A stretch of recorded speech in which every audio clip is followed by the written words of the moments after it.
अगर आप कल अपने घर में माँ दुर्गा का आवाहन करने वाले हैं, स्थापन करने वाले हैं, मूर्ति रखने वाले हैं या कलश स्थापन करने वाले हैं, तो अपने घर को शुद्ध तो करें।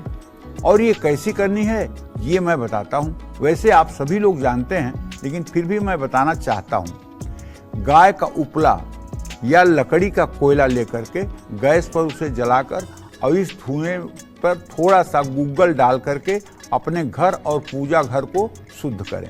गुग्गल डालना है, गुग्गल, लोहबान नहीं डालना है, गुग्गल डालना है, ध्यान रखिएगा।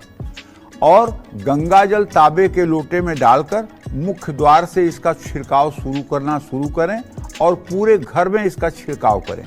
नवरात्रि में माँ दुर्गा की मूर्ति की स्थापना हर समय, ध्यान रखिएगा, पूर्व दिशा में करिएगा। उनका पश्चिम दिशा में चेहरा होना चाहिए। कलश या जौ को स्थापित उत्तर पूर्व की दिशा में ही करना चाहिए। जहां आप मतलब कि स्थापना की वेदी बनाएंगे, जहां स्थापना कलश होगा, उसके ठीक नीचे जमीन पर आप मिट्टी रख करके उसमें सप्त धान्य बो करके उस पर वरुण कलश की स्थापना करेंगे। उसमें सातों समुद्रों का आवाहन होगा और वो जल 9 दिनों के बाद जब परिवार के लोगों पर छिड़का जाएगा तो चाहे जितनी लंबी से लंबी बीमारी होगी वो भी दूर हो जाएगी। उस जल को एक शीशी में रख करके और 6 महीने के लिए घर में रखना चाहिए। उस जल का जब भी प्रयोग होगा तो आप विश्वास करिए वो रोग शोक को नष्ट करने वाला होगा। वो जल कोई साधारण जल नहीं रह जाता है 9 दिनों के बाद।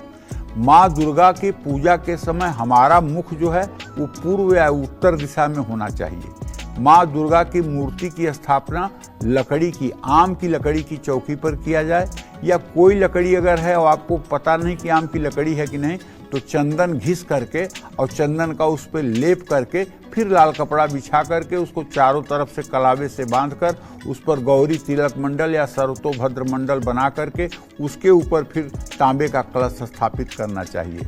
चंदन की लकड़ी ना हो तो आम की लकड़ी से बनी चौकी ले सकते हैं